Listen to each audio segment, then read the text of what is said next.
नमस्कार। आज मैं आपको सुनाने वाला हूँ शंभू शिखर जी द्वारा लिखी गई कहानी जलसा। स्वास्थ्य कर्मियों की टीम जैसे ही गांव के अंदर घुसी, 8-10 नौजवान और 2-4 बुजुर्ग उनके पास पहुंचे। उन्होंने पूछा, गांव के अंदर कहाँ जा रहे हो तुम लोग, किससे मिलना है? हम मेडिकल टीम के लोग हैं, देश में कोरोना महामारी फैली हुई है, हम उसी की जांच करने आए हैं। अच्छा, आप लोग एक जगह बैठिए, चाय वाय पीजिए, हम आपस में सलाह मशवरा करके बताते हैं। मस्जिद में यह खबर पहुंची। वहां के मौलाना ने कहा, ये जांच करने नहीं, हमारे विदेशी मेहमानों को पकड़ने आए हैं। कोई ठीक नहीं कि क्या पता ये लोग जांच के नाम पर हमें जहर का इंजेक्शन देकर मार डालें। उनको सीधे तौर पर बोल दिया जाए कि हमें जांच नहीं करानी है। थोड़ी देर बाद गांव के कुछ लोग मेडिकल टीम के लोगों के पास पहुंचे और बोले, हमने आपस में सलाह करने के बाद तय किया है कि इस गांव का कोई भी आदमी जांच नहीं कराएगा, आप लोग जा सकते हैं। देखिए, हम आपकी मदद करना चाहते हैं। अरे जांच से ही तो पता चल सकेगा कि वायरस का संक्रमण इस इलाके तक तो नहीं पहुंचा है। हम खुदा के बंदे हैं, खुदा का भेजा हुआ वायरस उसके बंदों को थोड़ी परेशान करेगा। हमें कोई डर नहीं है। आप लोग प्यार से चले जाइए तो बेहतर है, वरना यहाँ के लड़के भड़क गए ना तो उनको संभालना मुश्किल हो जाएगा। अरे समझने की कोशिश कीजिए, बीमारी मजहब नहीं पहचानती। खुदा हाफिज। उनके पास कोई चारा नहीं था और वे समझने को तैयार नहीं थे। मेडिकल टीम चुपचाप वापस लौट आई। करीब 3 दिनों के बाद गांव के एक युवक को खांसी के साथ बुखार आया। लक्षण पूरी तरह कोरोना के थे। अस्पताल जाने के अलावा कोई उपाय नहीं था। कुछ लोग उसे लेकर अस्पताल पहुंचे। डॉक्टरों ने उसकी जांच करने के बाद भर्ती कर लिया। जब वे अस्पताल से निकलने लगे तो मेडिकल टीम का एक आदमी अस्पताल के गेट पर मिल गया। उसने उन्हें पहचान लिया। उनसे कहा, आप लोग जांच कराने को तैयार नहीं हुए?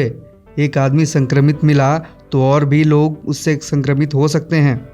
आप लोग फिर से आइए, गांव के बाहर टेंट लगवा देते हैं, वहीं एक एक कर सब गांव वाले जांच कराने आ जाएंगे, लेकिन पुलिस को लेकर मत आइएगा। मेडिकल टीम के आदमी ने कहा, जी ठीक है, हमारा काम हम करेंगे, जहां पुलिस का काम होगा पुलिस करेगी। गांव लौटते हुए मौलाना सोच रहे थे कि आखिर विदेशी मेहमानों को मस्जिद में कब तक छुपा कर रख सकेंगे, लेकिन जब तक हवाई यात्रा शुरू नहीं होती तब तक छुपाकर तो रखना ही होगा। उन्हें पुलिस के हवाले भी तो नहीं कर सकते।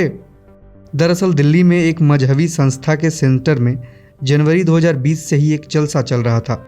उसमें 140 देशों के लोग शामिल हुए थे। वे टूरिस्ट वीजा पर आते थे, कुछ दिन शिरकत करते थे और फिर वापस लौट जाते थे। जनवरी फरवरी तो ठीक गया, लेकिन मार्च में आए लोग फंस गए थे। उन्हें पता ही नहीं चला कि कोरोना नाम का कोई वायरस पूरी दुनिया को जकड़ता जा रहा है और भारत सरकार ने मार्च की शुरुआत में ही धार्मिक आयोजनों पर रोक लगा दी है। 50 से अधिक लोगों को एक जगह इकट्ठा होने पर पाबंदी लगी थी। संस्था की इमारत में करीब 2000 लोग मौजूद थे। 22 मार्च को जनता कर्फ्यू लगा तो संस्था के मौलाना को होश आया। वे परेशान हो गए। उन्होंने लोकल थाना को फ़ोन कर जमातियों को बस से पहुंचाने की इजाज़त मांगी, लेकिन अनुमति नहीं मिली। गृह मंत्रालय से भी संपर्क किया, लेकिन लोगों को निकालने का कोई उपाय नहीं निकला। इस बीच 25 मार्च 2020 को प्रधानमंत्री ने लॉकडाउन की घोषणा कर दी। 4 घंटे के अंतराल में ट्रेन, बस, विमान सब कुछ अचानक बंद कर दिया गया। जो जहां था वहीं फंस गया। संस्था की अपनी बसें थीं, लेकिन उन्हें निकालने की इजाज़त नहीं थी। विदेश से आए हुए लोग बुरी तरह फंस चुके थे।